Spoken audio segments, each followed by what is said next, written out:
رب العالمين والعاقبة للمتقين ولا عدوان إلا على الظالمين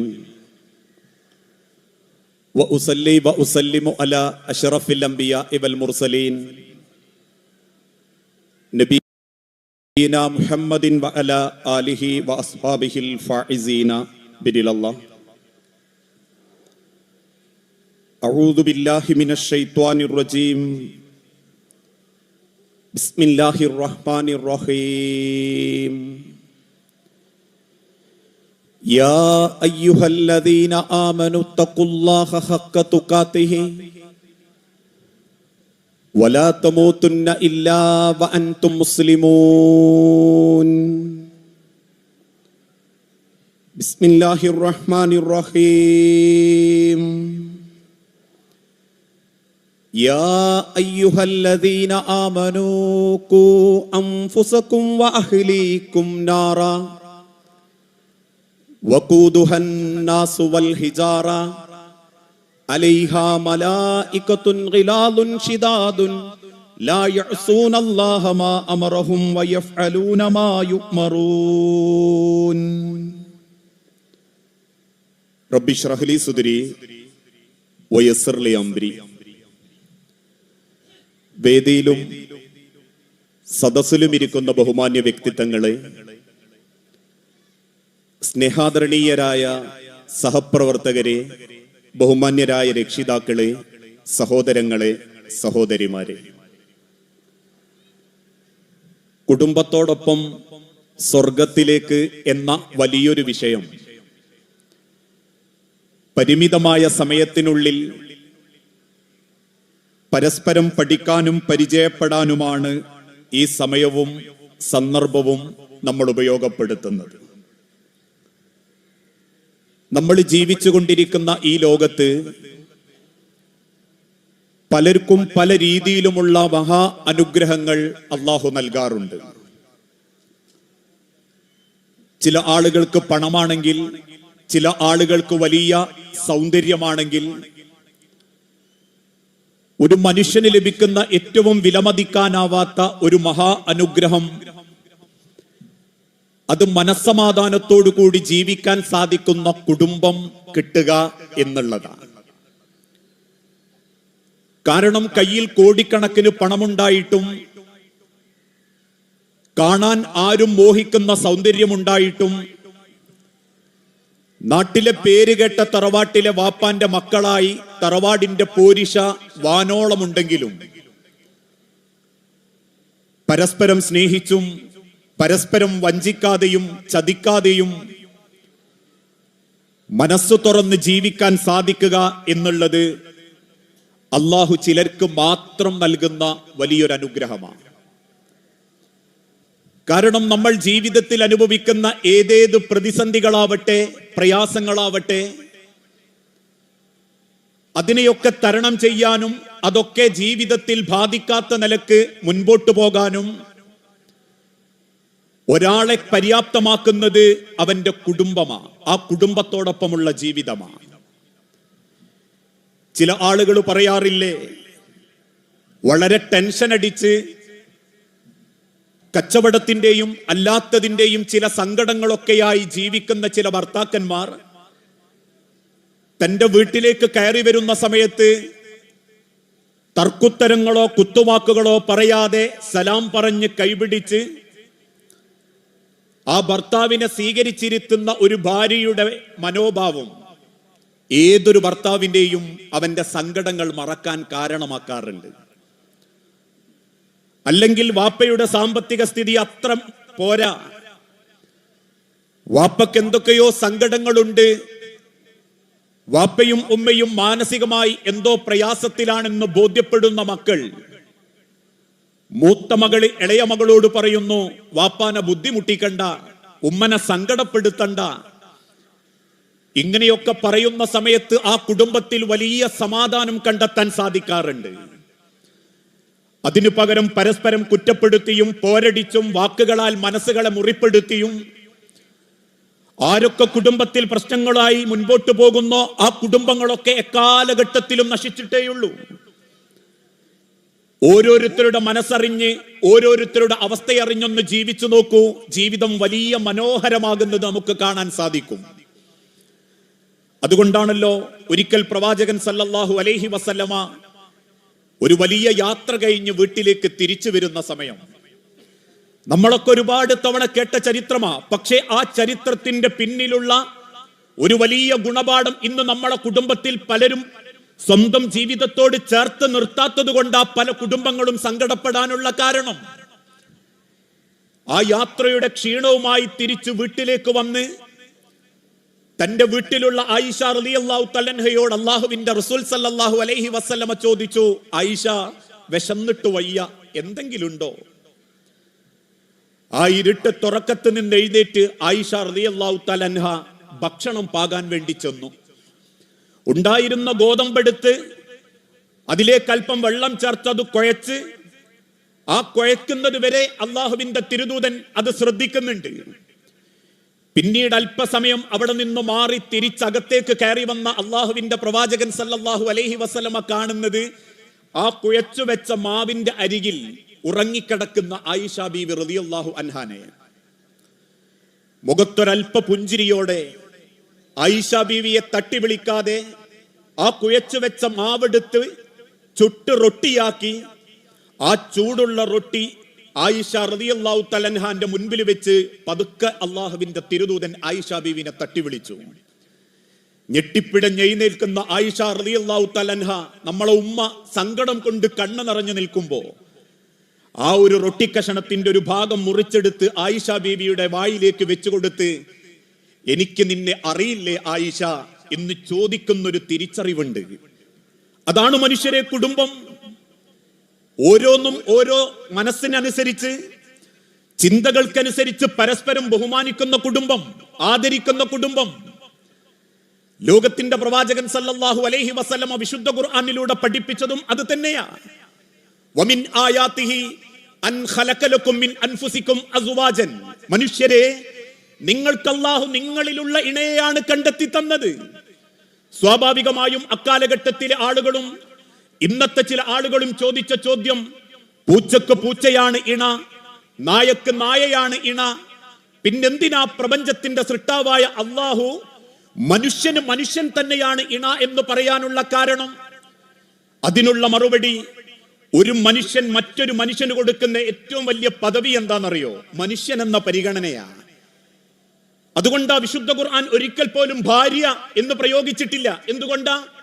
ഭാര്യ എന്നാൽ ഭരിക്കപ്പെടേണ്ടവൾ, ഭർത്താവ് ഭരിക്കേണ്ടവൻ അല്ല. നിന്നെ വാപ്പാന്ന് വിളിക്കുന്ന മക്കൾക്ക് വേണ്ടി പ്രാണന്റെ വേദന സഹിച്ച പെണ്ണ് നിന്റെ ജീവിതത്തിന് അടയാളമുണ്ടാക്കാനും അഡ്രസ് ഉണ്ടാക്കാനും ഒരു പ്രതീക്ഷയിൽ കൂടെ പോന്ന പെണ്ണാണ്.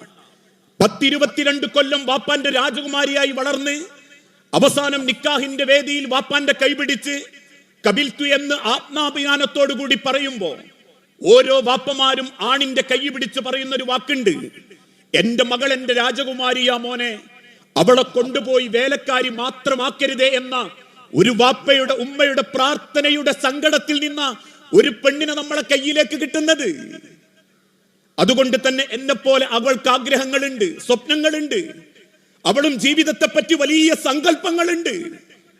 ഞാൻ കൂട്ടിക്കൊണ്ടുവന്ന പെണ്ണ് എന്റെ അകത്ത് ചാരത്ത് കിടന്നുറങ്ങുമ്പം നെഞ്ചു പൊട്ടി കണ്ണു നിറഞ്ഞ കിടങ്ങുന്നതെങ്കിൽ ഞാൻ എത്ര ഭംഗിയിൽ ജീവിച്ചാലും, എനിക്ക് എത്ര സൗന്ദര്യമുണ്ടെങ്കിലും, ഈ ലോകത്താരും മോഹിക്കുന്ന ഒരാണായി ഞാൻ മാറിയിട്ടുണ്ടെങ്കിലും, അള്ളാഹുവിന്റെ തിരുദൂതൻ ഓർമ്മപ്പെടുത്തി, ആണുങ്ങളിൽ ഏറ്റവും നല്ലവൻ വീട്ടിലുള്ള പെണ്ണിനോട് ഏറ്റവും മര്യാദക്ക് പെരുമാറുന്നവനാ. 1000 സ്വപ്നങ്ങളുമായി ജീവിതത്തിലേക്ക് കൈപിടിച്ച് നിങ്ങൾക്ക് പരിപാവനമായ ജീവിതത്തിന്റെ സ്ഥാനം നൽകി കുടുംബത്തിന്റെ ഭദ്രതക്കും കുടുംബത്തിന്റെ സമാധാനത്തിനും വേണ്ടി കൈപിടിച്ചു കൊണ്ടുവന്നൊരു ഭർത്താവിനോട് മാന്യമായി പെരുമാറി അദ്ദേഹത്തിന്റെ മനസ്സറിഞ്ഞ് 5 രൂപക്ക് വകുപ്പുള്ളവനാണെങ്കിൽ ആ 5 രൂപക്കനുസരിച്ച് ജീവിക്കാനും, 50 കോടിക്ക് വകുപ്പുള്ളവനാണെങ്കിൽ 50 കോടി അള്ളാനെ മറക്കാതെ ജീവിക്കണമെന്നും ഭർത്താവിനെ ബോധ്യപ്പെടുത്തുന്ന ഒരു പെണ്ണാണെങ്കിൽ, സ്വന്തം ഭർത്താവിന് ദുനിയാവിൽ കിട്ടാവുന്ന ഏറ്റവും വലിയ സമ്പത്ത് ആ കുടുംബത്തെ സ്വർഗത്തിലെത്തിക്കാൻ വേണ്ടി പരിശ്രമിക്കുന്ന പെണ്ണ. അതുകൊണ്ടാ റബ്ബ് പഠിപ്പിച്ചതും വമിൻ ആയാതിഹി, നിങ്ങൾക്കുള്ള ദൃഷ്ടാന്തമാണ് ഈ ലോകത്തുള്ള ഭാര്യ ഭർത്താക്കന്മാർ. വേദനയിലും സങ്കടത്തിലും സന്തോഷത്തിലും ചേർന്ന് നിൽക്കുന്ന ബന്ധം. അതുകൊണ്ടാണല്ലോ ഹുദൈബിയ സന്ധിയിൽ സ്വഹാബാക്കൾ പ്രവാചകൻ സല്ലല്ലാഹു അലൈഹി വസല്ലമ പറഞ്ഞത് അനുസരിക്കാതെ ആ സന്ധി അംഗീകരിക്കാതെ നിൽക്കുമ്പോ കണ്ണു നിറഞ്ഞു കൂടാരത്തിൽ കയറി വിങ്ങിപ്പൊട്ടുന്ന തിരുദൂതനോട് അന്ന് കൂടെയുള്ള ഭാര്യ ഉമ്മു ഹബീബ റളിയല്ലാഹു തആല അൻഹ ഓർമ്മപ്പെടുത്തി, റസൂലേ, എന്താ ചെയ്യേണ്ടതെന്ന് നിങ്ങൾ അങ്ങ് ചെയ്താൽ മതി, അത് കണ്ട് സഹാബാക്കൾ ചെയ്തോളും. തന്റെ ഭാര്യയുടെ വാക്ക് കേട്ട് പുറത്തേക്കിറങ്ങി ബലിയറുക്കാനുള്ള മുന്നൊരുക്കം നടത്തുമ്പോ അതുവരെ തിരുദൂതന്റെ വാക്കുകളോട് ധിക്കാരം പോലെ റസൂലുള്ളാന്റെ വാക്കുകൾ അംഗീകരിക്കാത്ത മുഴുവൻ ആളുകളും വന്ന് ആ കാര്യം ഏറ്റെടുത്ത് ചെയ്യുന്നത് കണ്ടപ്പോ ഉമ്മു ഹബീബ റളിയല്ലാഹു തആല അൻഹയെ ചേർത്ത് പിടിച്ചിട്ട് അല്ലാഹുവിന്റെ റസൂലുള്ള പറയുന്നുണ്ട്, ഉമ്മു ഹബീബ, നിന്റെ വാക്കെനിക്ക് എന്റെ ജീവിതത്തിന്റെ പ്രാണനെ പോലെ എന്റെ ജീവിതത്തിൽ എനിക്ക് സന്തോഷം തോന്നി. ഈ പരിഗണനയും ചേർത്ത് നിർത്തലുമാ ഇന്ന് പല കുടുംബത്തിലും ഇല്ലാത്ത. ഞാൻ പറയാറുണ്ട്, ഈ ഇരിക്കുന്ന എത്ര ഭർത്താക്കന്മാര് ഭാര്യമാരെ കൈയൊന്ന് പിടിച്ച് ചോദിച്ചിട്ടുണ്ട്, എന്റെ കൂടെ പോന്ന് എനിക്ക് സമാധാനാണോ? ഞാൻ കല്യാണം കഴിച്ച് എന്റെ സ്വസ്ഥത നഷ്ടപ്പെടുത്തിയിട്ടുണ്ടോ? നാളെ പടച്ച റബ്ബിന്റെ സ്വർഗത്തിൽ, അള്ളാഹുവിന്റെ മഹ്ശറ ലോകത്ത്, നാളെ റബ്ബിന്റെ സ്വർഗത്തിലേക്ക് ഇണയായി തുണയായി ഈ ഭൂലോകത്ത് ജീവിച്ച എന്റെ പെണ്ണ് തന്നെ വേണം, എന്റെ ആണ് തന്നെ വേണം എന്ന് ജീവിതം കൊണ്ട് പ്രകടിപ്പിക്കാൻ സാധിച്ചിട്ടുണ്ടോന്ന് ജീവിച്ചിരിക്കുമ്പോൾ ചോദിക്കണം. പലരും അള്ളാഹുവിന്റെ തിരുദൂതനെ പറ്റി കുറ്റം പറയാറുണ്ട്. മുഹമ്മദ് നബി എന്തിനാ 10 എണ്ണം കെട്ടിയത്, ഇസ്ലാമിൽ എന്തിനാ ആണുങ്ങൾക്ക് 4 എണ്ണം കെട്ടാന്ന് പറഞ്ഞത് എന്നൊക്കെ അറിഞ്ഞിട്ടുണ്ടോ? റസൂലുള്ളാന്റെ കല്യാണത്തെ പറ്റി അള്ളാഹുവിന്റെ പ്രവാചകൻ സല്ലല്ലാഹു അലൈഹി വസല്ലമ കല്യാണം കഴിച്ചതിൽ ഒരു കന്യകയേയുള്ളൂ. ബാക്കി പലതും വൃദ്ധകളും വിധവകളും അങ്ങേയറ്റം സംരക്ഷിക്കപ്പെടാൻ ആളില്ലാതെ സങ്കടപ്പെടുന്ന സാധു സ്ത്രീകളാണ്. മക്കയിലും മദീനയിലും നോക്കാൻ ആളില്ലാതെ മക്കളില്ലാതെ ഒറ്റപ്പെട്ട സാധു സ്ത്രീകളെ മഹർ കൊടുത്ത് കൂട്ടിക്കൊണ്ടുവന്ന് മദീന പള്ളിന്റെ ചുറ്റും ചെറിയ കുടിലുകൾ ഉണ്ടാക്കി മരിക്കുന്നത് വരെ പൊന്നുപോലെ നോക്കിയതാ അള്ളാഹുവിന്റെ തിരുദൂതൻ. അല്ലാതെ ഒന്ന് കഴിഞ്ഞപ്പൻ രണ്ടാമത്തെ കെട്ടാനോടിയതല്ല. ആദ്യത്തോടെയോളെ വാപ്പാനെയൊന്ന് പേടിപ്പിക്കാൻ വേണ്ടി ആളറിയാണ്ട് ഒരു ഉസ്താദിനെ കൂട്ടിക്കൊണ്ടുപോയി കെട്ടിക്കൊണ്ടുവന്നതല്ല. പെണ്ണിനെ സംരക്ഷിക്കാനും ആണിന് സമാധാനം കിട്ടാനും ആ കല്യാണം, അത് അവനവന്റെ കുടുംബത്തിൽ ആ ചേർന്ന് നിൽക്കലും ആ ചേർത്ത് നിർത്തലുമാണ് ഏത് കുടുംബത്തിന്റെയും സമാധാനം. പക്ഷെ ഇന്ന് ആർക്കും ആരെയും ശ്രദ്ധിക്കാൻ നേരല്ല. ഭാര്യക്ക് ഭർത്താവിനെ ശ്രദ്ധിക്കാൻ നേരല്ല, ഭർത്താവിന് ഭാര്യയെ നോക്കാൻ നേരല്ല, മാതാപിതാക്കൾക്ക് മക്കളെ നോക്കാൻ നേരല്ല, മക്കൾക്ക് മാതാപിതാക്കളെ നോക്കാൻ നേരല്ല. ചില ആളുകളൊക്കെ മരിക്കുമ്പോഴാണ് നമ്മൾ ഓരോരുത്തരുടെയും വിലയറിയ. ഏതാനും ചില ദിവസങ്ങൾക്ക് മുൻപ് സോഷ്യൽ മീഡിയയിൽ നമ്മളൊരു കാഴ്ച കണ്ടില്ലേ? മരിച്ച വൃദ്ധയായ ഭാര്യ മറമാടിയ കബറും പുറത്തേക്ക് അയാൾ ദിവസവും വരും. മരിച്ച അന്ന് മുതൽ കഴിഞ്ഞ 16 കൊല്ലായിട്ട് അയാൾ ആ കബറും പുറത്തു വരും. ആ കബർ ഇന്നലെ എങ്ങാൻ മറമാടിയതുപോലെ അതിന്റെ മേലെയുള്ള പുല്ലുകളൊക്കെ അയാൾ പെറുക്കിക്കളയും. വളരെ വൃത്തിയിൽ ആ കബർ അയാൾ കൊണ്ടടക്കും. ആ കബറിന്റെ അരികിലേക്ക് ചെന്ന് ഓരോ തവണയും ഓരോ വക്ത നിസ്കാരത്തിനും ആ കബറിന്റെ അരികിൽ ചെന്ന് ആ കബറിങ്ങനെ തൊട്ടുഴിഞ്ഞും ആ കബറിന്റെ അടുത്തിരുന്ന് കരഞ്ഞും ആ കബറിലേക്ക് നോക്കിയിട്ട് പടച്ചോനോട് പ്രാർത്ഥിച്ചും നിൽക്കുമ്പോ കണ്ടു നിൽക്കുന്ന ചില നാട്ടുകാർ ചോദിച്ചു, അല്ല കാക്ക, എന്താ നിങ്ങൾ ഇങ്ങനെയൊക്കെ ചെയ്യാനുള്ള കാരണം എന്ന് ചോദിച്ചപ്പോ അദ്ദേഹം തിരിച്ചു പറഞ്ഞൊരു വാക്കുണ്ട്, ഞങ്ങൾ രണ്ടാളും ഒരുമിച്ച് ജീവിക്കുമ്പോ അവക്ക് എന്തൊക്കെയോ എന്നോട് പറയാണ്ടായിരുന്നു, എനിക്ക് നേരല്ല അതിനും കേൾക്കാൻ. പക്ഷെ ഇന്ന് അവളിന്റെ കൂടല്ല, അവൾ പറയുന്നത് കേൾക്കാൻ എനിക്ക് നേരണ്ട്. ഞാൻ ആഗ്രഹിക്കുന്നുണ്ട് അവൾ എന്നോടൊന്നും മിണ്ടാൻ. അവൾ എന്തൊക്കെയോ പറയണമെന്ന് മോഹിച്ചതൊക്കെ എന്നോട് പറയണമെന്ന് എനിക്ക് ആഗ്രഹമുണ്ട്. പക്ഷെ മണ്ണിന്റെ അടി കിടക്കുന്ന അവൾക്ക് എന്നോട് സംസാരിക്കാൻ കഴിവില്ലാത്ത ഈ സമയത്ത് ആ കബറിന്മേൽ കൈ വെക്കുമ്പോ പോലും എന്റെ നെഞ്ചിന്റെ ഉള്ളൊന്ന് പടയും. നാളെ എന്റെയും നിങ്ങളുടെയും ഭാര്യമാര് മണ്ണിന്റെ അടി കിടക്കുമ്പോ ഒരു വക്തിനെങ്കിലും പടച്ച റബ്ബിന്റെ നേരെ കൈനീട്ടി പ്രാർത്ഥിക്കുമ്പോ, നാദാ എന്റെ കൂടെ പോന്ന എന്റെ പെണ്ണ് മനസ്സ് വെറുക്കാതെ ജീവിതത്തിൽ ഒരിക്കൽ പോലും എന്നെ കൊണ്ട് കരയാതെ ജീവിതത്തിൽ അള്ളാഹുവിന്റെ സ്വർഗം കാണിച്ചു കൊടുക്കുന്ന, അവൾക്ക് ദുനിയാവിൽ കിട്ടാവുന്നതിൽ വെച്ച് ഏറ്റവും മഹാനായ ഒരു ഭർത്താവായിരുന്നു റബ്ബേ ഞാൻ എന്ന ആത്മവിശ്വാസത്തോടെ പറയാൻ നമുക്ക് സാധിക്കുമ്പോ, എന്നെ വിവാഹം കഴിച്ച എന്റെ ഭർത്താവ് നാളെ പടച്ച റബ്ബിന്റെ കോടതിയിൽ എന്റെ സ്വർഗത്തിന് വേണ്ടി 8 കവാടങ്ങൾ തുറക്കപ്പെടാൻ എന്റെ സ്വഭാവം കൊണ്ട് തൃപ്തിപ്പെട്ട് നാളെ പടച്ച റബ്ബിന്റെ സ്വർഗത്തിലേക്കും എന്നെ ആഗ്രഹിക്കുന്ന ഒരു സ്വഭാവത്തോടുകൂടി ഞാൻ പരിഗണിച്ചവനായിരുന്നു റബ്ബേ എന്റെ ഭർത്താവെന്ന് ആയുസ്സുള്ളപ്പൻ ചിന്തിക്കാൻ പറ്റിയിട്ടില്ലേ? പിന്നെ മരിച്ചിട്ട് കാണിക്കുന്ന ഈ ആർഭാടങ്ങളും അനാചാരങ്ങളും എന്തിനാ മനുഷ്യരെ? മരിച്ച ഭാര്യയ്ക്ക് വേണ്ടിയിട്ട് പള്ളിയിൽ ഉസ്താദിനോട് ദുആരക്കാൻ പറയും ചിലര്. വേണ്ട എന്ന അർത്ഥത്തിലല്ല, ജീവിച്ചിരിക്കുമ്പോ ഒന്ന് കൈപിടിക്കാൻ, ഒന്ന് ചേർന്ന് നിൽക്കാൻ, ഒന്ന് അള്ളാഹുവിന്റെ അരികിൽ ചോദ്യം ചെയ്യപ്പെടുമെന്ന ബോധത്തിൽ ഒന്നും മനസ്സ് തുറന്ന് പ്രാർത്ഥിക്കാൻ. പലപ്പോഴും ഒരല്പകാലം കഴിയുമ്പോഴേക്കും ഭാര്യ ഭർത്താക്കന്മാര് മാനസികമായി അകലാൻ തുടങ്ങി. മരിക്കുന്നത് വരെ നിങ്ങൾ ഇണയും തുണയും തന്നെയാ. ഞാൻ ഏതൊക്കെ അവസ്ഥയിലെത്തിയിട്ടുണ്ടോ, അറപ്പും വെറുപ്പുമില്ലാതെ എന്നെ ചേർത്ത് നിർത്താൻ പറ്റുന്നവൾ എന്റെ ഇണ മാത്രമാ. ഒരുപക്ഷെ എന്റെ മക്കൾക്ക് എന്നോട് പരിധിയുണ്ട്, എന്റെ പെൺമക്കൾക്ക് എന്നോട് പരിധിയുണ്ട്. പക്ഷെ പരിധിയില്ലാതെ എന്നെ സ്നേഹിക്കാൻ, എന്നെ ചേർത്ത് നിർത്താൻ എന്റെ തുണക്കാണ് സാധിക്കുന്നതെങ്കിൽ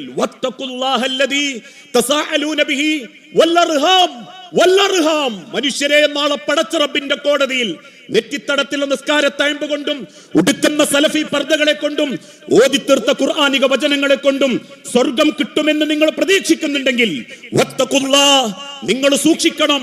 വല്ലർഹാം, നിങ്ങളുടെ കുടുംബത്തെ നിങ്ങൾ സൂക്ഷിക്കണം. ആരും ചോദിച്ചിട്ടില്ലെങ്കിലും രാത്രി കിടന്നുറങ്ങുന്ന കിടക്കപ്പായയിൽ പോലും രണ്ടു ഭാഗത്തേക്കാണ് ചെരിഞ്ഞു കിടക്കുന്നതെങ്കിലും നാഥന്റെ മുൻപിൽ നിങ്ങൾ ചോദ്യം ചെയ്യപ്പെടും. ഞാൻ ഇന്നൊക്കെ പറയാറുണ്ട് എല്ലാവരെയും ബെഡ്റൂമിൽ എന്താന്ന് പുറത്തുള്ളവർക്ക് മനസ്സിലാക്കാൻ പറ്റൂല. ചിലപ്പോ ക്ലാസ്സിനൊക്കെ വരുമ്പം തേനും ഈച്ചന്റെ മാതിരിയാ വരിക, കല്യാണത്തിന് പോകുമ്പോഴും അങ്ങനെയൊക്കെയാ പോകുക. പക്ഷെ പല രാവുകളിലും മനസ്സ് വെറുത്ത് അകന്ന് സ്വന്തം കുടുംബത്തിന്റെ 4 ചുമരുകൾക്കുള്ളിൽ ജീവിക്കുന്നവരാണെങ്കിൽ പോലും നമ്മൾ ഏറ്റവും ഗൗരവത്തോടെ ചിന്തിക്കേണ്ടത്, നമുക്ക് അല്ലാഹു തന്ന കുടുംബത്തെ പറ്റി പടച്ച റബ്ബ് ചോദിച്ചിട്ടല്ലാതെ കാലിന്റെ ഒരടി മുൻപോട്ട് വെക്കാൻ ഒരാൾക്കും അല്ലാഹു തആല അവകാശം നൽകുകയില്ല. ആ ചോദ്യത്തെ കുറിച്ചുള്ള ഭയപ്പാടായിരുന്നു പ്രവാചകന്റെ സഹാബാക്കളെ കുടുംബത്തെ ശ്രദ്ധിക്കാൻ പര്യാപ്തമാക്കിയത്. പട്ടിണി കിടന്നാലും അങ്ങേയറ്റം ദാരിദ്ര്യത്തിന്റെ പടുക്കുയിൽ ജീവിക്കേണ്ടി വന്നാലും എന്റെ മക്കളെയും കുടുംബത്തെയും ഞാൻ ഒരിക്കലും അള്ളാഹുവിന്റെ നരകത്തിലേക്ക് പറഞ്ഞയക്കില്ലെന്നും എന്റെ മക്കളായി ജനിച്ചത് അഭിമാനമാണെന്ന് നാളെ പടച്ച റബ്ബിന്റെ കോടതിയിൽ പറയുമെന്നും വിശ്വാസത്തിന്റെയും കരുത്തിന്റെയും ജീവിത ചിട്ടയിലൂടെയായിരുന്നു സഹാബാക്കൾ അവനവന്റെ കുടുംബത്തെ കൊണ്ട് നടന്നത്. ആലോചിച്ചു നോക്കൂ. ഒരു സുബഹി നിസ്കാരം കഴിഞ്ഞ് എഴുന്നേറ്റോടുന്ന ഒരു സുഹാബിയോട് തിരുദൂതൻ ചോദിച്ചു, സഹോദരാ, താങ്കൾക്ക് ദിക്ർ വേണ്ടേ? അള്ളാഹു കാത്തിരിക്കുകയല്ലേ? താങ്കൾ അള്ളാഹുവിന്റെ നേരെ കൈനീട്ടാൻ മടിക്കുന്നത് എന്താ? ആ ചെറുപ്പക്കാരൻ തിരിച്ചു പറഞ്ഞൊരു വാക്കുണ്ട്, അള്ളാഹുവിന്റെ പ്രവാചകരെ, ഞാനും എന്റെ മക്കളും കുടുംബവും 4 ദിവസമായി പട്ടിണിയില. എന്റെ അയൽപ്പക്കക്കാരന്റെ ഈത്തപ്പഴം കൊലച്ചിട്ടുണ്ട് നബിയെ. അതെന്റെ പറമ്പിലേക്ക് ഒരു ചെറു കാറ്റടിച്ചാൽ വീഴുന്നതും ഞാൻ കണ്ടിട്ടുണ്ട്. പട്ടിണി കിടക്കുന്ന എന്റെ മക്കളെങ്ങാനും നേരം വെളുക്കുമ്പോ എഴുന്നേൽക്കുമ്പം കാണുന്നത് ആ കാരക്കയാണെങ്കിൽ അവരതെടുത്ത് വായിലിട്ടും അവരത് കഴിക്കും നബിയെ. എന്റെ മക്കൾ എഴുന്നേൽക്കുന്നതിന്റെ മുൻപ് എനിക്ക് ഈ ജമാഅത്ത് കഴിഞ്ഞ് വീട്ടിലെത്തി എന്റെ പറമ്പിലേക്ക് വീണ കാരക്കയുടെ കാരക്കയെടുത്ത് അയൽപ്പക്കക്കാരന്റെ പറമ്പിലേക്ക് ഇടണം നബിയെ. അതുകൊണ്ടാ ഞാൻ പോകുന്നതെന്ന് തിരുദൂതനോട് യാത്രക്കിടയിൽ വെപ്രാളപ്പെട്ട് പറഞ്ഞ് തിരിച്ചോടി തന്റെ പറമ്പിൽ വീണ ഈത്തപ്പഴത്തിന്റെ അടുത്ത് സഹോദരന്റെ പറമ്പിലേക്കിട്ട് സ്വന്തം മക്കളുടെ ആവണമെന്ന് ആഗ്രഹിക്കുന്ന ഒരു മാതാപിതാക്കളാണെങ്കിൽ ജീവിതത്തിന്റെ ഓരോ സെക്കൻഡും അവനവന്റെ കുടുംബത്തിലേക്ക് ജാഗ്രതയോടെ ഇടപെടാൻ നമുക്ക് സാധിക്കണം.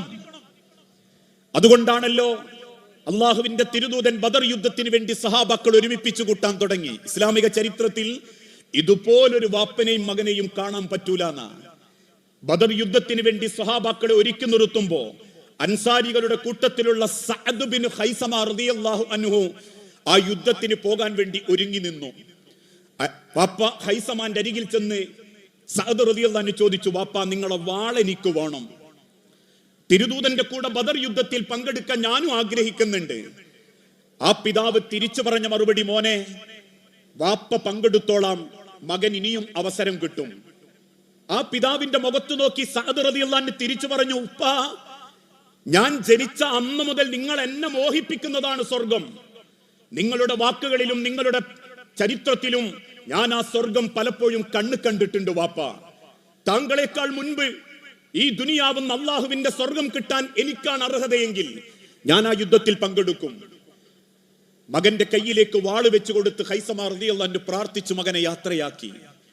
ബദർ യുദ്ധം കഴിഞ്ഞ് തിരിച്ചു വന്ന സഹാബാക്കളുടെ കൂട്ടത്തിൽ മകനെ കാണാതായപ്പോ ഖൈസമ റളിയല്ലാഹു അൻഹു റസൂലുള്ളാഹിന്റെ അരികിൽ ചെന്ന് ചോദിച്ചു, നബിയേ, എന്റെ മകൻ ഇബ്നി സഅദ്, എന്റെ മകൻ എവിടെ നബിയേ? അള്ളാഹുവിന്റെ പ്രവാചകൻ അല്പം സങ്കടത്തോടെ പറഞ്ഞു, ഹൈസമ, അള്ളാഹു തന്നത് തിരിച്ചെടുക്കാനും അള്ളാഹുവിനാണ് അവകാശം. പിന്നീട് ഒരക്ഷരം ശബ്ദിക്കാതെ കണ്ണു നിറഞ്ഞ് ആ മനുഷ്യൻ തിരിച്ചു നടക്കുമ്പോ കണ്ടു നിൽക്കുന്ന ചിലരൊക്കെ ചോദിച്ചു, എന്തിനാ ഹൈസമ കരയുന്നു? ഇതാണോ ഇസ്ലാമിന്റെ മര്യാദ? മകൻ മരിച്ചത് കേട്ടിട്ട് കരയാനാണോ റസൂലുള്ള പഠിപ്പിച്ച്? ആ പറഞ്ഞു പരിഹസിക്കുന്ന സഹാബാക്കളെ മുഖത്തു നോക്കി റസൂലുള്ള പറയുന്ന ഒരു വാക്കുണ്ട്, ആരും ഹൈസമാനെ കളിയാക്കരുത്. ഏതൊരു വാപ്പാന്റെ മനസ്സിലും മക്കളോടുള്ള സ്നേഹമാണ് ആ കണ്ണുനീർ. അത് ഹൈസമ കരയട്ടെ, സഅദിനെ ഓർത്ത് അദ്ദേഹം കരയട്ടെ. മാസങ്ങൾക്ക് ശേഷം വീണ്ടും ഹൈസമ റളിയല്ലാഹു അൻഹു റസൂലുള്ളാഹിന്റെ അരികിൽ വന്ന് ചോദിച്ചു, നബിയെ, അടുത്ത യുദ്ധത്തിൽ എന്നെയും പങ്കെടുപ്പിക്കണം. അത്ഭുതത്തോടെ അള്ളാഹുവിന്റെ പ്രവാചകൻ സല്ലല്ലാഹു അലൈഹി വസല്ലമ ചോദിച്ചു, എന്തിന് ഹൈസമ? താങ്കൾക്ക് എന്തേ ഇപ്പൊ അങ്ങനെ തോന്നാനുള്ള കാരണം?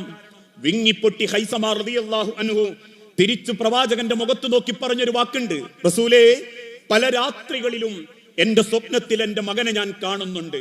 ആ മകൻ എന്നോട് പറയുന്നത് പോലെ എനിക്ക് തോന്നുന്നു, നബിയെ, എന്റെ വാപ്പ ഇത്രമാത്രം പടച്ച റബ്ബിന്റെ സ്വർഗീയ അനുവാദം എന്റെ കബറിൽ എനിക്ക് കിട്ടിയെന്നുണ്ടെങ്കിൽ എന്റെ സ്വർഗം ഞാൻ കാത്തിരിക്കുകയാണ് വാപ്പ. ആ സ്വർഗത്തിലേക്ക് കയറി ചെല്ലാൻ മനസ്സും ശരീരവും ഞാൻ ഒരുങ്ങി നിൽക്കുന്ന സമയത്തും എനിക്കൊരു സങ്കടമേ ഉള്ളൂ വാപ്പ, എന്റെ വാപ്പ എന്റെ കൂടെയില്ല എന്ന സങ്കടം. അതുകൊണ്ട് വാപ്പ, നിങ്ങളും കൂടി ആ സ്വർഗത്തിൽ എന്റെ കൂടെയുണ്ടാവണേ വാപ്പ എന്നെന്റെ മകൻ എന്റെ സ്വപ്നത്തിലൂടെ കരഞ്ഞു പറയുന്നത് എന്റെ ചെവികളിൽ കേൾക്കുന്നു നബിയെ. അതുകൊണ്ട് പ്രവാചകരെ, ഇനിയൊരു യുദ്ധമുണ്ടെങ്കിൽ ഈ ഹൈസമാന്റെ ആരോഗ്യം ഉപയോഗിച്ച് സാധ്യമാകുന്ന രീതിയിൽ താങ്കളുടെ പിന്നാലെ ഇസ്ലാമിന്റെ വാളായി എന്റെ മകനെ മനസ്സിൽ കണ്ട് അള്ളാഹുവിന്റെ സ്വർഗത്തിന് വേണ്ടി എന്റെ മകനോടൊപ്പം സ്വർഗത്തിൽ കയറാൻ എനിക്കും അവകാശം നൽകുന്ന ഒരനുവാദം പ്രവാചകരെ താങ്കളിൽ നിന്ന് ഞാൻ ആഗ്രഹിക്കുന്നുണ്ടെന്ന് റസൂലുള്ളാഹിന്റെ മുഖത്ത് നോക്കി അനുവാദം ചോദിക്കുന്ന ആ മാനസികമായ അവസ്ഥയിലേക്ക് അവരെത്താനുള്ള കാരണം അവരാ സ്വർഗത്തിലേക്ക് കുടുംബത്തെ എത്തിക്കാൻ മത്സരിച്ചത് കൊണ്ടാണ്. ആ മത്സരിക്കാനാ അള്ളാഹു നമ്മളെ പഠിപ്പിച്ചതും. യാ അയ്യുഹല്ലദീന ആമനൂ, അല്ലയോ സത്യവിശ്വാസികളെ, അള്ളാഹുവിന്റെ മുൻപിൽ നെറ്റിത്തടം ചേർത്ത് വെക്കുന്നവരെ, ഇന്ന് വരെ ജാറത്തിങ്കലോ മക്ബറയിലോ പോയി അള്ളാഹുവിന്റെ മാർഗത്തിൽ ശിർക്ക് ചെയ്യാത്തവരെ, മന്ത്രിച്ചൂതുന്ന ഏലസുകൾക്ക് വേണ്ടി കൈകളോ കാലുകളോ അരകളോ വീടിന്റെ മോന്തായങ്ങളോ നീക്കിക്കൊടുക്കാത്തവരെ, വിശുദ്ധ ഖുർആനിലെ 114 സൂറത്തുകൾ കൃത്യമായി 1ഉം 10ഉം 100ഉം തവണ ഖത്മുകളായി ഓതി തീർക്കുന്നവരെ, പരിശുദ്ധ കഅബാലയത്തിന്റെ ചുറ്റും ലബ്ബൈക അല്ലാഹുമ്മ ലബ്ബൈക ചൊല്ലി സഫാ മർവ കുന്നുകൾക്കിടയിലേക്ക് ആവേശത്തോടെ അല്ലാഹുവിന് ഉത്തരം കൊടുത്ത അടിമകളെ, ഖൂ അൻഫുസകും വഅഹ്ലീകും നാറാ വഖൂദുഹ അന്നാസു വൽ ഹിജാറ അലൈഹാ മലായികത്തുൻ ഗിലാലുൻ ശിദാദുൻ ലാ യഅസൂന അല്ലാഹ മാ അമറഹും വയഫ്അലൂന മാ യുഅ്മറൂൻ. വിശ്വാസികളെ, നിങ്ങൾ നിങ്ങളെ മാത്രം രക്ഷപ്പെടുത്തിയാ പോരാ. ഞാൻ പള്ളിക്ക് പോകാറുണ്ട്, എന്റെ മക്കളെ ബിസ്മില്ലാഹ് അൽഹംദുലില്ലാഹ്. സഹോദരങ്ങളെ, ഞാൻ സൂചിപ്പിച്ചു വന്നത്, നാളെ അള്ളാഹുവിന്റെ മുൻപിൽ ഏറ്റവും കൂടുതൽ നമ്മൾ ചോദ്യം ചെയ്യപ്പെടുന്നത് നമ്മളെ കുടുംബത്തിന്റെ വിഷയത്തിലായിരിക്കും. വിശ്വസിച്ചേൽപ്പിച്ച ഒരു അമാനത്തായി അള്ളാഹു നൽകിയ കുടുംബം അള്ളാഹുവിന്റെ മുൻപിൽ ചോദ്യത്തിന് ഉത്തരമില്ലാതെ നിൽക്കുന്ന ഒരവസ്ഥ, അത് ജീവിച്ചിരിക്കുന്ന കാലത്ത് നമ്മൾ ചിന്തിക്കുകയും സ്വന്തം ജീവിതത്തെ ചിട്ടപ്പെടുത്തുകയും ചെയ്യേണ്ടതുണ്ട്. ഒരു ഉദാഹരണത്തിന്റെ ഭാഷയിൽ പറഞ്ഞാൽ, അത്യാവശ്യം ദീനീ ചിട്ടയിലൊക്കെ ജീവിക്കുന്ന നമ്മളെ നാട്ടിലെ നമ്മളെ മക്കൾ എന്തെങ്കിലും ഒരു കാരണത്തിന്റെ പേരിൽ പോലീസ് സ്റ്റേഷനിൽ എത്തുകയും ആ പോലീസ് സ്റ്റേഷനിലേക്ക് നമ്മളെ വിളിച്ചു വരുത്തുകയും ചെയ്യുമ്പോൾ, അത്രയും പോലീസുകാർക്ക് നടുവിൽ വെച്ചോ അല്ലെങ്കിൽ വേണ്ടപ്പെട്ട 1-2 കുടുംബക്കാരുടെ മുൻപിൽ വെച്ചോ നമ്മളെ മക്കളെ മുൻനിർത്തി ആ പോലീസുകാരൻ നമ്മളെ ചോദ്യം ചെയ്യുമ്പോൾ എത്രമാത്രം അപമാനം നമ്മൾ നേരിടുണ്ടാവും, എത്രമാത്രം നമ്മൾ മാനസികമായി തകർന്നു പോകും എന്നുള്ളതൊരു സങ്കല്പിക്കാൻ സാധിക്കാത്തൊരു കാര്യമാണ്. ആ ഒരു ചോദ്യം ഈ ഭൂലോകത്തുള്ള സർവചരാചരങ്ങളെയും സൃഷ്ടിച്ച് മക്കളെന്ന മഹാ അനുഗ്രഹവും കുടുംബമെന്ന മഹാ സൗഭാഗ്യവും തന്ന റബ്ബിന്റെ മുൻപിലാണെങ്കിലോ.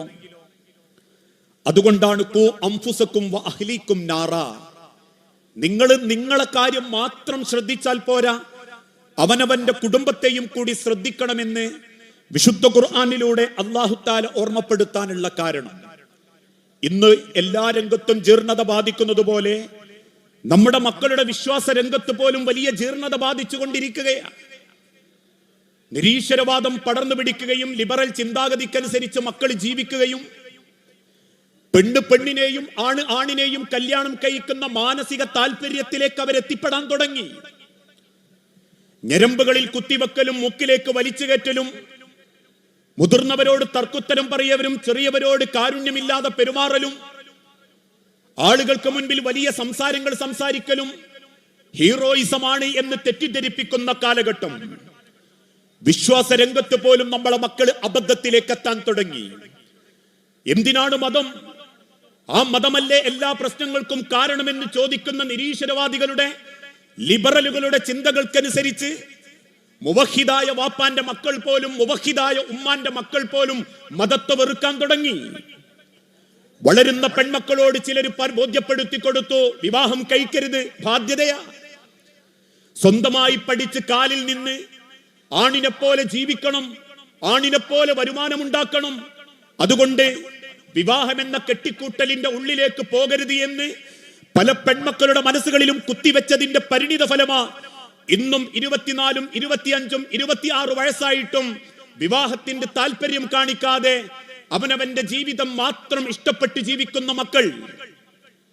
ദാമ്പത്യത്തിന്റെ സുഖം കിട്ടണമെങ്കിൽ ഡേറ്റിംഗ് മതി, ലിവിംഗ് ടുഗദറുകൾ മതി, അതല്ലെങ്കിൽ സൗഹൃദങ്ങളോ ബെസ്റ്റികളോ മതി എന്ന് ചിന്തിക്കപ്പെടുന്ന രീതിയിലേക്ക് മക്കളുടെ മനസ്സുകൾ മാറിക്കൊണ്ടിരിക്കുന്നുണ്ടെങ്കിൽ, രക്ഷിതാക്കളെ, മക്കളെ പടച്ച റബ്ബിന്റെ സ്വർഗത്തിൽ എത്തിക്കണമെങ്കിൽ അവർ മുവഹിദീങ്ങളാവണം, തൗഹീദ് ഉറച്ച മക്കളാവണം.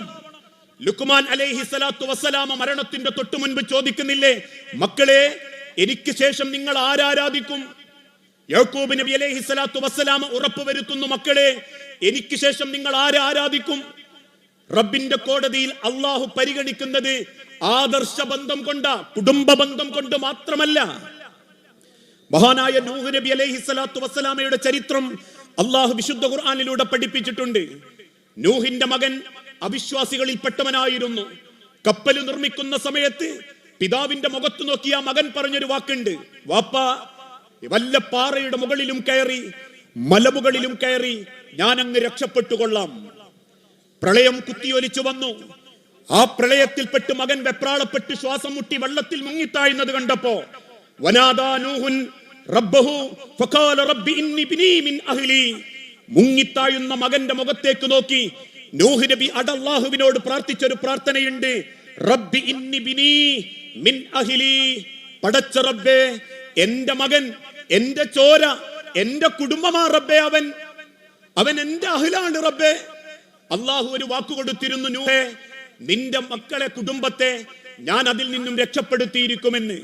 അതുകൊണ്ട് റബ്ബേ, നീ എന്നോട് നീതി കാണിക്കണം. നീ കരാറ് ചെയ്തിട്ടുണ്ടെങ്കിൽ എന്റെ മകനെ എനിക്ക് രക്ഷപ്പെടുത്തി തരണം. അതിന് അള്ളാഹു തിരിച്ചു പറയുന്ന ഒരു വാക്കുണ്ട്, നൂഹേ ഇന്നഹു ലൈസ മിൻ അഹ്ലിക, നീ വിശ്വസിക്കുന്ന വിശ്വാസം, നീ വിശ്വസിക്കുന്ന ആദർശം, നീ വിശ്വസിക്കുന്ന ഏകദൈവ വിശ്വാസം, ആ വിശ്വാസം നിന്റെ മകനില്ലാത്തത് കൊണ്ട് ഇന്നഹു ലൈസ മിൻ അഹ്ലിക, അവൻ നിന്റെ കുടുംബത്തിൽപ്പെട്ടവനല്ല. നിന്റെ കുടുംബത്തിൽപ്പെട്ടവനായി പരിഗണിച്ച് നിന്റെ മകനെ രക്ഷപ്പെടുത്താൻ അള്ളാഹുവിന് ഒരിക്കലും അള്ളാഹു ഇഷ്ടപ്പെടുന്നില്ല എന്ന് അള്ളാഹു തിരിച്ചു പറയുന്നുണ്ടെങ്കിൽ, പ്രിയപ്പെട്ടവരെ, നമ്മളെ മക്കള് സ്വർഗത്തിലെത്തണമെങ്കിൽ ആദർശ ബന്ധം, ആദർശ ചിട്ട, ആദർശ ബോധം ഇന്നത്തെ മക്കൾക്കുണ്ടാവണം. ഒളിഞ്ഞും തെളിഞ്ഞും ഇരുട്ടുള്ള രാത്രിയിൽ കറുത്ത പാറക്ക് മുകളിലൂടെ കറുത്ത ഉറുമ്പരിച്ചു വരുന്നത് പോലെ ശിർക്ക് നമ്മളെ മക്കളിലേക്കും കയറി വരുന്നുണ്ട്. വ്യക്തിവിരോധമോ, വ്യക്തി പൂജയോ, വ്യക്തി താല്പര്യമോ, അല്ലെങ്കിൽ ഏതെങ്കിലും ആളുകളോടുള്ള ഇഷ്ടമോ അവരുടെ വിശ്വാസത്തെ വികലമാക്കുകയും അവരുടെ ആദർശത്തെ പോലും പണയപ്പെടുത്തുന്ന അന്ധവിശ്വാസത്തിലേക്കും അനാചാരത്തിലേക്കും നിർമ്മിത കഥകളിലേക്കും കെട്ടുകഥകളിലേക്കും മക്കളെ കൊണ്ടുപോകുന്നുണ്ടെങ്കിൽ ഓരോ മാതാപിതാക്കളും മുവഹിദീങ്ങളായ വക്കം മൗലവി ഉറച്ചു നിന്ന, സെയ്ദ് മൗലവി ഉറച്ചു നിന്ന, അമാനി മൗലവി ഉറച്ചു നിന്ന, അല്ലെങ്കിൽ മുൻകാലഘട്ടത്തിലുള്ള അബുസ്വബാഹ് മൗലവിയെ പോലെയുള്ള ആളുകൾ ഉറച്ചു നിന്ന ആദർശത്തിൽ നമ്മളെ മക്കൾ ഉണ്ടാവണം. അറിയിച്ചു കൊടുക്കണം. അല്ലാഹുവേ ഉള്ളൂ എന്ന് എന്നെന്നും ജീവിക്കുന്ന, ഉറക്കമും മയക്കമും ബാധിക്കാത്ത, എവിടെ നിന്ന് വിളിച്ചാലും കേൾക്കുന്ന, ഏത് പ്രതിസന്ധിയിലും സഹായിക്കുന്ന, ഏത് ഘട്ടത്തിലും സഹായം ചോദിക്കാൻ പറ്റുന്ന അല്ലാഹു അവൻ മതി മക്കളെ എന്ന് മക്കൾക്ക് അറിയിച്ചു കൊടുക്കണം. അല്ലെങ്കിൽ ആരുടെയൊക്കെയോ വാക്ക് കേട്ട് തോണ്ടിത്തീരുന്ന 30 സെക്കൻഡിന്റെ റീൽസുകൾക്ക് പിന്നിൽ മക്കളുടെ വിശ്വാസവും ആചാരങ്ങളും ലിബറലുകളായും തോന്നിവാസികളായും അന്ധവിശ്വാസികളായും ശിർക്കൻ വാദങ്ങളിലേക്കും മക്കൾ പോകുന്നുണ്ടെങ്കിൽ രക്ഷിതാക്കൾ ഗൗരവത്തോടെ ചോദിക്കണം, എന്താണ് മോനെ നിന്റെ ആദർശം? നീ പോകുന്ന വെള്ളിയാഴ്ചയുടെ പള്ളി ഏത്? ആ പള്ളിയിൽ നിന്നും കേൾക്കുന്ന ഖുതുബയേത്?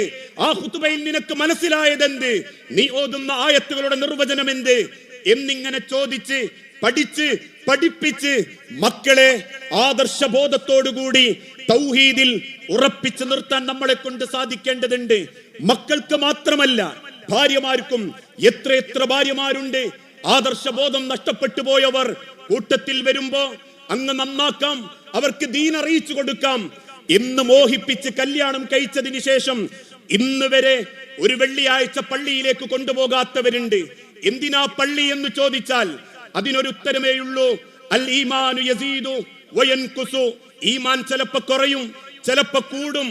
ഇന്നും നമ്മളെ കൂടെ വന്ന് ഒരു വെള്ളിയാഴ്ചത്തെ ജുമയിലെ കൃത്യമായ ഇസ്ലാമിക നിലപാട് അവർക്ക് കേൾക്കാൻ സാധിച്ചിട്ടില്ലെങ്കിൽ നീ വിവാഹം കഴിച്ചത് അവൾക്കുള്ള പരീക്ഷണമാവാം.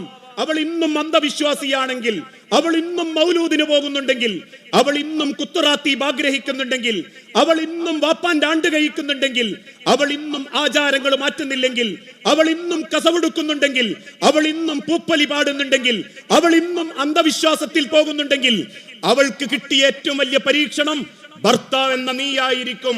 നിന്റെ ജീവിതത്തിൽ അവൾക്ക് മാറ്റം വരുത്താൻ പറ്റുന്നില്ലെങ്കിൽ, സുബ്ഹിന്റെ സമയത്ത് നിന്നെ വിളിച്ചുണർത്താൻ അവൾക്ക് പറ്റുന്നില്ലെങ്കിൽ, നിന്നെയും ആൺമക്കളെയും ജമാഅത്തിന് പറഞ്ഞയക്കാൻ അവളെ കൊണ്ട് പറ്റുന്നില്ലെങ്കിൽ, ആ വീട്ടിന്റെ ചുമരുകൾക്കുള്ളിൽ അള്ളാഹുവിന്റെ ഖുർആൻ ഓദിക്കാനും ഓതി കേൾപ്പിക്കാനും അവൾക്ക് പറ്റുന്നില്ലെങ്കിൽ, നിനക്ക് കിട്ടാവുന്ന പരീക്ഷണമാ ദീനില്ലാത്ത നിന്റെ പെണ്ണ്. നിങ്ങൾക്ക് കിട്ടാവുന്ന പരീക്ഷണമാ ദീനില്ലാത്ത നിങ്ങളുടെ ഭർത്താവ്. അതുകൊണ്ട് പഠിപ്പിക്കണം. മക്കൾക്ക് മാത്രമല്ല, ഭാര്യ ഭർത്താക്കന്മാർക്കും ഭർത്താവ് ഭാര്യമാർക്കും ആ കുടുംബത്തിലെ അദബുകൾ എന്താണെന്ന്, കുടുംബത്തിൽ എങ്ങനെ അദബുകളെ കൊണ്ടുവരാമെന്ന് അതല്ലേ റബ്ബ് പഠിപ്പിച്ചതും. ഉദ്ഖുലുൽ ജന്നത അൻതും വഅസ്വാജുകും തുഹ്ബറൂൻ. നീയും നിന്റെ ഇണയും സമാധാനത്തോടുകൂടി റബ്ബിന്റെ സ്വർഗത്തിൽ പ്രവേശിക്കുക. ഇന്ന് പല കുടുംബത്തിലും അദബ് നഷ്ടപ്പെട്ടുകൊണ്ടിരിക്കുകയാ. അതറിയിച്ചു കൊടുക്കാൻ പോലും പലർക്കും സാധിക്കുന്നില്ല. മദ്രസയിലെ 7ാം ക്ലാസ്സിലെ വിദ്യാഭ്യാസത്തോടുകൂടി പല മക്കളുടെയും ദീനീ വിവരം അവിടെ അവസാനിക്കുന്നു. പിന്നീട് അവർക്ക് കിട്ടുന്നത് ആരോ പടച്ചുവിടുന്ന ഇല്ലാത്ത ചില വാദങ്ങൾ മാത്രം, ഇല്ലാത്ത ചില കഥകൾ മാത്രം. അതുപോരാ, മക്കൾക്ക് അദബെന്തെന്ന് അറിയിച്ചു കൊടുക്കണം. എന്തിനാണ് അദബെന്ന് അറിയിച്ചു കൊടുക്കണം? മുതിർന്നവരെ ബഹുമാനിക്കണം, ഇളയവരോട് കാരുണ്യം കാണിക്കണം, മാന്യമായി സംസാരിക്കണം. നാളെ റബ്ബിന്റെ കോടതിയിൽ ഖിയാമത്ത് നാളിൽ മാമിൻ ഷൈഇൻ അസ്കലു ഫീ മീസാനിൽ അബ്ദി, ഒരടിമയുടെ തുലാസിൽ കനം തൂങ്ങുന്നതിൽ ഏറ്റവും വലിയ കനം തൂങ്ങുന്നത് മിൻ ഹുസ്നിൽ ഖുൽഖി, അവരുടെ സ്വഭാവത്തിന്റെ പേരിലായിരിക്കും. ഇന്ന് നമ്മൾ പറയാറുണ്ട്, ഒരു വീട്ടിലേക്ക് കയറി ചെല്ലുമ്പോ ചിലപ്പോ MSMന്റെ പരിപാടികളൊക്കെ ക്ഷണിക്കാൻ വേണ്ടി ചില വീട്ടിലേക്കൊക്കെ കയറി ചെല്ലുമ്പോ വീട്ടിന്റെ കൊലായിൽ സിറ്റൗട്ടിൽ മൊബൈലിന്റെ എയർഫോണുകൾ ചെവിയിൽ തിരികിയിരിക്കുന്ന ചില മക്കളുണ്ടാവും. നമ്മൾ ചെന്നതുപോലും പരിഗണിക്കാതെ, ഒരു അദബ് എന്താണെന്ന് പോലും അറിയാത്തവർ. വാപ്പണ്ട മോനെ എന്ന് ചോദിച്ചാൽ കേട്ടിട്ടും കേൾക്കാത്തവനെ പോലെ കയറിപ്പോകുന്നവരുണ്ട്. അവനവന്റെ കിബറിനനുസരിച്ചിട്ട് പെരുമാറാൻ മനസ്സ് കാണിക്കാത്തവരുണ്ട്. നമ്മളൊന്ന് ചിന്തിച്ചു നോക്കൂ. ഇന്നത്തെ കാലഘട്ടത്തിൽ ചില മക്കളെ തൊട്ട് നമ്മൾ പറയാറില്ലേ, എന്ത് നല്ല മക്കളാ റബ്ബേ, എന്തൊരു നല്ല സ്വഭാവം അതിൻ്റെത്. അങ്ങനെ ആഗ്രഹിച്ചാൽ മാത്രം മതി എന്നല്ല റബ്ബ് പറയുന്നത്. അതിനുവേണ്ടി കുടുംബത്തിൽ പണിയെടുക്കണം, വേണ്ട സമയത്ത് ഉപദേശങ്ങൾ കൊടുക്കണം. നമുക്കും നേടാൻ പറ്റുന്നതാ, അത് പൈസ കൊടുത്ത് വാങ്ങാൻ പറ്റുന്നതല്ല. അദബുകൾ കുടുംബത്തിൽ വളർത്തിയെടുക്കാൻ ഓരോ മാതാപിതാക്കൾക്കും സാധിക്കണം. വസ്ത്രത്തിന്റെ കാര്യത്തിൽ, സ്വഭാവത്തിന്റെ കാര്യത്തിൽ ഇക്കഴിഞ്ഞ ദിവസം ഐസക്കിൽ പങ്കെടുത്തൊരു ചെറുപ്പക്കാരൻ അവന്റെ കുറിപ്പിൽ എഴുതി വെച്ചൊരു മനോഹരമായ വാക്കുണ്ട്. ഞാൻ ആഗ്രഹിക്കുന്നത് എന്റെ ഉമ്മയെപ്പോലെയുള്ള ഒരു പെണ്ണിനെ വിവാഹം കഴിക്കാൻ വേണ്ടിയാ. എന്റെ ഉമ്മയെ പോലെയുള്ള ഒരു പെണ്ണിനെ, ഒരു തുണയെ കിട്ടാനാണ് ഞാൻ ആഗ്രഹിക്കുന്നത്. കാരണം എന്റെ ഉമ്മയുടെ ഔറത്ത് എന്റെ വാപ്പ മാത്രമേ കണ്ടിട്ടുള്ളൂ. എന്റെ പിതാവിനോട് ഇത്രയും മനോഹരമായി സംസാരിക്കുന്ന ഒരു പെണ്ണിനെ ഞാൻ എന്റെ ഉമ്മാനെ മാത്രമേ കണ്ടിട്ടുള്ളൂ. തിരിച്ചു വീട്ടിലേക്ക് വരുമ്പോ പോലും നിസ്കാരപ്പായയിലിരുന്ന് ഉപ്പാക്കും കുടുംബത്തിനു വേണ്ടി പ്രാർത്ഥിക്കുന്ന ഒരു ഉമ്മ, മാന്യമായി മക്കളോട് ഇടപെടുന്ന ഒരു ഉമ്മ, വാപ്പാന്റെ ഉമ്മനോട് മനോഹരമായി പെരുമാറുന്ന ഉമ്മ, കുടുംബക്കാരോട് വേണ്ട ഇസ്ലാമിന്റെ അകലം സൃഷ്ടിച്ചുകൊണ്ട് തന്നെ മുഹറമീങ്ങളായ ആളുകളോട് ഹലാലായ ബന്ധങ്ങളോട് മാന്യമായി ഇടപെടുന്ന ഉമ്മ. എന്നിട്ടവൻ അവസാനം രേഖപ്പെടുത്തി, ഞാൻ ആഗ്രഹിക്കുന്നു എനിക്കുണ്ടാകുന്ന ഒരു തുണ എന്റെ ഉമ്മയെ പോലെയാവണം. ആ ഉമ്മ ഭാഗ്യം ചെയ്തമ്മയാ. ഇതുപോലെ തന്നെ ചില വാപ്പാരെ പറ്റി എഴുതാറുണ്ട്. ഇന്ന് നമ്മളൊക്കെ ചിന്തിക്കാറുണ്ട്, അവനവന്റെ തലമറച്ചിരിക്കുന്ന പുതപ്പ് പോലും ഒന്ന് മാറ്റാൻ കഴിവില്ലാത്തവരാ ഇന്നത്തെ കാലഘട്ടത്തിലെ പല രക്ഷിതാക്കളും. കുറ്റപ്പെടുത്തുകയല്ല, ഹയ്യാലസ്വലാന്ന് കേട്ടാലും നമുക്ക് എഴുന്നേൽക്കാൻ തോന്നുന്നില്ല. ഇന്ന് നേരം വെളുത്തപ്പോ ഒരു 10 പേജ് വേണ്ട, ഒരു 10 ആയത്തോതിയവർ എത്ര പേരുണ്ട്? എത്ര വാപ്പാർക്ക് മക്കളോട് പറഞ്ഞു കൊടുക്കാൻ പറ്റും? മക്കളെ, സൂറത്തുൽ അൻകബൂത്ത്, ചിലന്തിന്റെ പേരുള്ള ഒരു സൂറത്തുണ്ട്. ആ സൂറത്തിന് ആ പേര് കിട്ടാനുള്ള കാരണം എന്താണെന്നറിയോ? നമുക്കറിയല. സൂറത്തുൻ നഹ്ല്, സൂറത്തുൻ നംല്, ഇതൊന്നും നമ്മൾ പഠിക്കാതെ നമ്മളെ മക്കൾക്ക് വേണ്ടി പടച്ചവനോട് പ്രാർത്ഥിച്ചാൽ മാത്രം മതി എന്നല്ല അള്ളാഹുവിന്റെ വാക്ക്. കുടുംബത്തെ സ്വർഗത്തിൽ കാണണോ? നിങ്ങളുടെ കുടുംബത്തെ അദബിലൂടെ കൊണ്ടു നടക്കാൻ പഠിപ്പിക്കണം. ഇബാദത്ത് കർമ്മങ്ങളെ പതിവാക്കണം. നമസ്കാരം, നോമ്പ്, അവനവനെ കൊണ്ട് സാധ്യമാകുന്ന സൽക്കർമ്മങ്ങൾ, ഇങ്ങനെ ഓരോ രംഗത്തും അവരുടെ ജീവിതത്തിലേക്ക് ചേർന്ന് നിന്ന് അവർക്ക് മനോഹരമായ ജീവിതത്തിന്റെ ചിട്ടകൾ കാണിച്ചു കൊടുക്കാൻ പറ്റണം. ഒരൊറ്റ ചരിത്രം കൂടി പറഞ്ഞ് ഞാൻ എന്റെ വാക്ക് അവസാനിപ്പിക്കുകയാണ്. പ്രത്യേകിച്ച് ഇന്നത്തെ കാലഘട്ടത്തിൽ മക്കൾ വഴിതെറ്റിപ്പോകാതിരിക്കാൻ ഏറ്റവും ഫലപ്രദമായ ഒരു മാർഗം അവരെ ദീനീ പ്രവർത്തനത്തിന്റെ ആളുകളാക്കുക എന്നുള്ളത് മാത്രമാണ്. ഒന്ന് ചിന്തിച്ചു നോക്കൂ. അറബിക് കോളേജിൽ പോയവർ, ഇസ്ലാമിന്റെ ദാവത്ത് രംഗത്തിടപെട്ടവർ ആരെങ്കിലും മോശപ്പെട്ട വഴിയിലേക്ക് പിന്നീട് മാറി എന്ന് നിങ്ങൾക്ക് കണ്ടെത്താൻ സാധിക്കുകയില്ല. അല്ലാഹു പോലും വിശുദ്ധ ഖുർആനിലൂടെ പഠിപ്പിച്ചു ആരാണ് നല്ലവൻ. ഇന്ന് ചില രക്ഷിതാക്കൾ പറയുന്നത് പോലെ, ചില മാതാക്കൾ പറയുന്നത് പോലെ, മൂത്ത മകൻ നല്ലോണം പഠിക്കാൻ കഴിവുണ്ട്, ഓനെ ഞങ്ങൾ നാട്ടിൽ പഠിപ്പിച്ചു, പിന്നെ ബാംഗ്ലൂര് വിട്ട് പഠിപ്പിച്ചു, ഇപ്പൊ അത്യാവശ്യം നല്ല സാലറിയുള്ള ജോലിയുണ്ട്, അവനങ്ങനെ സന്തോഷത്തിൽ ജീവിക്കുകയാണ്, നല്ല തിരക്കേടില്ലാത്തൊരു കുടുംബത്തുനിന്ന് പെണ്ണും കിട്ടി. നാട്ടുകാർ ചിലര് ചോദിക്കും, ദീനീപരമായിട്ട് എങ്ങനെയാള്? നല്ല ചെറിയോന, വക്തിന് പള്ളിയിൽ ഇങ്ങനെ കാണാ, അല്ലെങ്കിൽ റമദാനിലൊക്കെ പള്ളിയിൽ തറാവിക്ക് കാണാ, പിന്നെന്തെങ്കിലും ചോദിച്ചാലൊക്കെ 100-100 തരും. അതല്ല നല്ല മക്കളുടെയും നല്ല കുടുംബത്തിന്റെയും ലക്ഷണം. മറിച്ച് അല്ലാഹു പറയുന്ന ഒരു വാക്കുണ്ട്, വമൻ അഹ്സനു ഖൗലൻ വമൻ അഹ്സനു ഖൗലൻ മിമ്മൻ ദഅ ഇലല്ലാഹ്. നിങ്ങളിൽ ഏറ്റവും നല്ല വാക്കുച്ചരിക്കുന്നവൻ, നിങ്ങളിൽ ഏറ്റവും മനോഹരമായ അള്ളാഹുവിന്റെ ബർക്കത്ത് കിട്ടിയവൻ, മിമ്മൻ ദഅ ഇലല്ലാഹ്, അവൻ അള്ളാഹുവിന് വേണ്ടി പണിയെടുക്കണം, റബ്ബിന്റെ ദീനിന് വേണ്ടി പണിയെടുക്കണം. അവൻ എംഎസ്എമ്മുകാരനാവണം, അവൻ ISMകാരനാവണം, അവൻ KNMകാരനാവണം, അവൾ MGMകാരിയാവണം.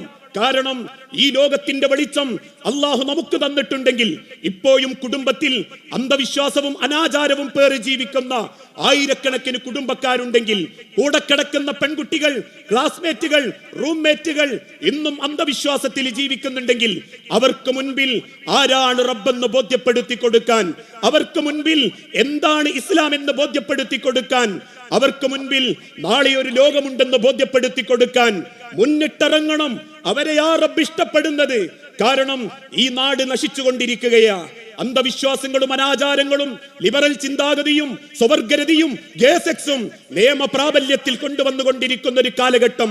ആണിനെ വഞ്ചിക്കുന്ന പെണ്ണും പെണ്ണിനെ കൊല്ലാൻ കൊട്ടേഷൻ കൊടുക്കുന്ന ആണും ഒരേ കിടക്കപ്പായിൽ കിടക്കുന്ന ഭാര്യ ഭർത്താക്കന്മാര് പോലും പരസ്പര വഞ്ചനയും ചതിയും നടത്തി ജീവിതത്തിന്റെ അഭിനയ വേഷം കെട്ടി ആനന്ദ നൃത്തമാടുന്ന ആധുനിക കാലഘട്ടത്തിൽ മാതാപിതാക്കൾ തെരുവോരങ്ങളിലും മാതാപിതാക്കൾ വൃദ്ധസദനങ്ങളിലും മക്കൾ അവഗണിക്കപ്പെടുകയും കുടുംബത്തിൽ ജീവിതത്തിന്റെ അങ്ങേയറ്റത്തെ വൃത്തികെട്ട മലിനമായ ഗൃഹാന്തരീക്ഷത്തിലേക്ക് നമ്മളെ നാടുകൾ പതറിക്കൊണ്ടിരിക്കുമ്പം അറിയണം മക്കളെ, അറിയണം രക്ഷിതാക്കളെ, ഇന്നത്തെ തലമുറയെ നന്മയിലേക്ക് കൈപിടിക്കാൻ നമ്മളെയുള്ളൂ. എന്റെ മക്കൾ നശിച്ചാൽ എനിക്കാണ് പാപം, എന്റെ മക്കൾ നശിച്ചാൽ എന്റെ നാടിനാണ് പാപം, എന്റെ മക്കൾ നശിച്ചാൽ ചോദ്യം ചെയ്യപ്പെടുന്നത് ഞാനായിരിക്കും. അതുകൊണ്ട് എനിക്ക് ഉത്തരവാദിത്തങ്ങളുണ്ട്.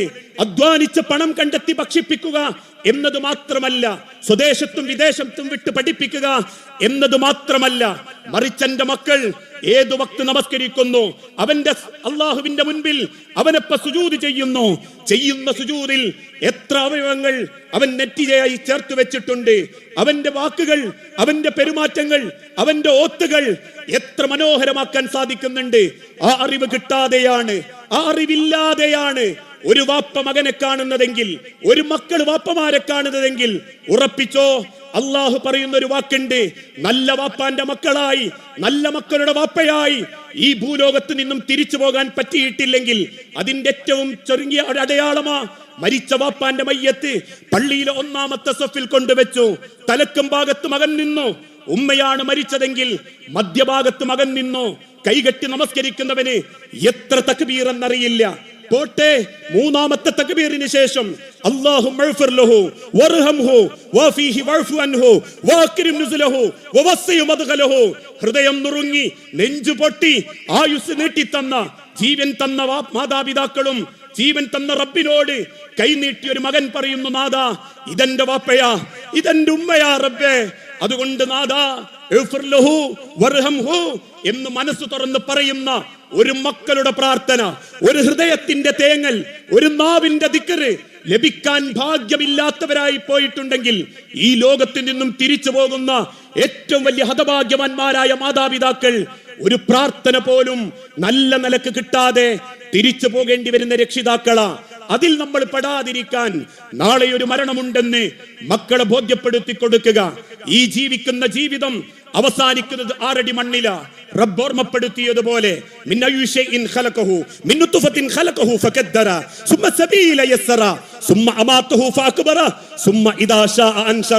വന്നത് റബ്ബിൽ നിന്നാണെങ്കിൽ, ജീവിച്ചത് റബ്ബിനെ കൊണ്ടാണെങ്കിൽ, ശ്വസിച്ചത് റബ്ബിന്റെ വായുവാണെങ്കിൽ, കുടിച്ചത് റബ്ബിന്റെ വെള്ളമാണെങ്കിൽ, കിട്ടിയത് റബ്ബിന്റെ സ്നേഹമാണെങ്കിൽ,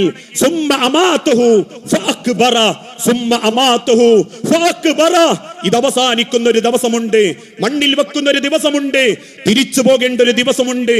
അന്ന് അല്ലാഹുവിന്റെ കോടതിയിൽ, നാഥന്റെ മഹ്ശറയിൽ അല്ലാഹ് കുടുംബമായി വിളിച്ചു കൂട്ടുമ്പോ വാപ്പയും മക്കളും കുടുംബവും സഫ് സഫായി റബ്ബിന്റെ നരകത്തിലേക്ക് പോകേണ്ടി വരുമ്പോ തലക്കുമ്പിട്ട് പടച്ച റബ്ബിനോട് വിനയവത്തോടെ ഖേദത്തോടെ പറയും, യാ ലൈതനി കുൻതു തുറാബ. എന്തിനാണ് റബ്ബേ കുടുംബം? എന്തിനായിരുന്നു മക്കൾ? എന്തിനായിരുന്നു ഭർത്താവ്? എന്തിനായിരുന്നു ഭാര്യ? നിനക്കാ തൃശ്ശൂരിലെ, നിനക്കാ കയ്പമംഗലത്തെ, നിനക്കാ കൊപ്രക്കളത്തിലെ ഒരു കല്ലാക്കി പടച്ചൂടായിരുന്നോ റബ്ബേ? കല്ലിന് മക്കളില്ലല്ലോ, കല്ലിന് ബാധ്യതകളില്ലല്ലോ, കല്ലിന് കുടുംബമില്ലല്ലോ. ആ കല്ലായി പടച്ചാ പോരായിരുന്ന റബ്ബേ എന്ന് ഖേദത്തോടെ കണ്ണുനീരോടെ റബ്ബിനോട് പറയേണ്ട ഗതികേട്. പ്രിയപ്പെട്ടവരെ, എനിക്കും നിങ്ങൾക്കും വരാതിരിക്കാൻ അറബിക് കോളേജുകൾ ഇനിയും വളർന്നു വരട്ടെ, മക്കൾ ഇനിയും പഠിക്കട്ടെ. നാട് അന്ധവിശ്വാസത്തിലും അന്ധകാരത്തിലേക്കും കൊണ്ടുപോകാൻ ആരൊക്കെ പണിയെടുത്താലും മുജാഹിദുകളുടെ, MSMന്റെ, അറബി പഠിച്ച മക്കളുടെ ഒരു സംഘമുണ്ടെന്ന ബോധം, ആ ആദർശ ബോധത്തിൽ നെഞ്ചും വിരിച്ച് പടപൊരുതാൻ മുന്നിട്ടിറങ്ങിയാൽ ഇന്നല്ലാഹ യുഹിബ്ബുല്ലദീന യുഖാതിലൂന ഫീ സബീലിഹി സഫൻ ആരൊക്കെ വന്നാലും, ആരൊക്കെ കൊട്ടിമാട്ടിയാലും, ആരൊക്കെ ദുർവ്യാഖ്യാനിച്ചാലും, ആരൊക്കെ മുസ്ലിം ഉമ്മത്തിന് ഒറ്റുകൊടുത്താലും ഇല്ല, അള്ളാഹുവിന്റെ വചനം പല അറബിക് കോളേജുകളിലൂടെയും മക്കളിലൂടെയും ദീനിയായ കുടുംബത്തിലൂടെയും നിങ്ങൾ കൂതിക്കെടുത്താൻ പറ്റില്ലെന്ന ആത്മബോധത്തോടുകൂടി, അഭിമാനത്തോടുകൂടി സ്വന്തം മക്കളെ സ്വർഗത്തിൽ കാണാമെന്ന പ്രതീക്ഷയിൽ കണ്ണടയ്ക്കാൻ പറ്റുന്ന, സ്വർഗം മനസ്സിൽ കണ്ട് മരിക്കാൻ പറ്റുന്ന നല്ല കുടുംബങ്ങളാവാൻ നമുക്ക് സാധിക്കും. നമുക്കേ സാധിക്കൂ. നമ്മളേലേ ആദർശമുള്ളൂ, നമ്മളേലേ പടച്ച റബ്ബിന്റെ ദീനുള്ളൂ. ആ തിരിച്ചറിവോടുകൂടി കുടുംബത്തെ നാഥന്റെ സ്വർഗത്തിലേക്ക് എത്തിക്കുന്ന നല്ല മുഅ്മിനീൻ കുടുംബങ്ങളിൽ അല്ലാഹു നമ്മളെ എല്ലാവരെയും ഉൾപ്പെടുത്തി അനുഗ്രഹിക്കുമാറാകട്ടെ. വസല്ലല്ലാഹു അലാ നബീന. അസ്സലാമു അലൈക്കും വറഹ്മത്തുള്ളാഹി വബറകാതുഹു.